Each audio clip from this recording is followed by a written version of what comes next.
3 দিন ধরে তালা মারা, আমরা ওষুধ নিতে হয় কিন্তু ওষুধ পাই না। আমরা ভাড়া দিয়ে গরিব মানুষ আই, যদি আমরা ওষুধ না পাই। পটুয়াখালীর 10 মিনায় কমিউনিটি ক্লিনিকে ঝুলছে তালা। অভিযোগ পেয়েছি স্থানীয়দের। এই ক্লিনিক থেকে যারা সেবা নিতে এসেছেন তারা প্রতিদিনই ফিরে যাচ্ছেন, তালা ঝুলানো রয়েছে, এমন অভিযোগ স্থানীয়দের। আউলিয়াপুর এই কমিউনিটি ক্লিনিক যাদের দেখভাল করার কথা, তারা কি দেখভাল করছেন? সাধারণ মানুষের ট্যাক্সের পয়সায় নির্মিত এই কমিউনিটি ক্লিনিক, তারা কি সেবা পাচ্ছেন? এমনটাই দেখার বিষয় দর্শক। পটুয়াখালীর 10 মিনা উপজেলার 1 নং রণগোপালদী ইউনিয়নের আউলিয়াপুর গ্রামের কমিউনিটি ক্লিনিকের এমন চিত্র। নানা অনিয়মে জর্জরিত এই কমিউনিটি ক্লিনিক। অভিযোগ রয়েছে সাবেক ছাত্রলীগ নেতা দায়িত্বে রয়েছেন এই কমিউনিটি ক্লিনিকের। তিনি ক্ষমতাসীন সময়েও বিভিন্ন অনিয়ম করেছেন এবং 5 আগস্টের পরে এমন অনিয়ম চালিয়ে যাচ্ছেন। স্থানীয়রা আমাদেরকে জানিয়েছেন কমিউনিটি ক্লিনিকের দায়িত্বপ্রাপ্ত সাবেক ছাত্রলীগ নেতা বাহাউদ্দিন নোমান তিনি ডেভিল হ্যান্ড অভিযানে গ্রেপ্তার হয়ে জেল হাজতে রয়েছেন। তবে তিনি জেল হাজতে থাকলে কি এই সেবাদান প্রতিষ্ঠান বন্ধ থাকবে?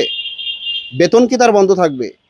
এই যে সাধারণ নাগরিকদের ভোগান্তি, দূর দূরান্ত থেকে এসে অসহায় দরিদ্র মানুষগুলো সেবা নিতে এসে ফিরে যাচ্ছেন, এর জবাব কি দেবেন? আমরা দীর্ঘদিন ভুক্তভোগী এই জায়গার, কারণ আমরা এই জায়গায় আসি যখন ঠিকমতো ঔষধ পাচ্ছি না, ঠিকমতো সেবা পাচ্ছি না, ঠিকমতো ক্লিনিক খুলছে না।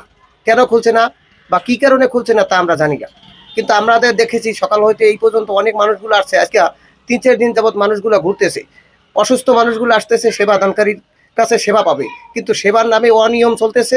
এই জায়গায় কোনো সেবা পাইতেছে না, তালা ঝুলতেছে। কখন এই সেবা পাবে, কখন এই মানুষগুলা এই জায়গায় সুবিধা পাবে তাও আমরা জানি না। কিন্তু আমরা চাই যে যারা এই প্রতিষ্ঠান চালাচ্ছেন, উপরস্থ কর্মকর্তা, তারা যেন এই বিষয় অন্তত সঠিক তদন্ত করে ব্যবস্থা নেয়। আমার ছেলের জন্য আর আমি নিজের জন্য আসছিলাম।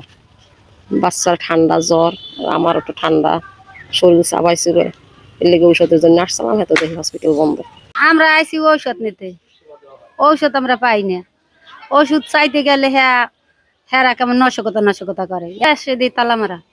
এই জায়গায় আমরা কোনো ওষুধ পাই না, চাইলেও কয় ওষুধ নাই, আপনারা পাইবেন না ওষুধ।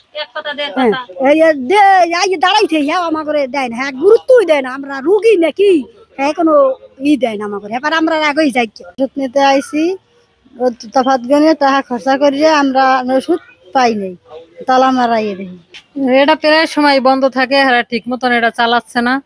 আর হলো ওষুধ নিতে আইলে ঠিক মতন ওষুধও দিচ্ছে না, মানে যা লাগে ওইটা দেয় না, কম দেয়। আরো বন্ধ প্রায় সময় বন্ধ থাকে, মানে কদিন ধরে দেখতেছি আমরা।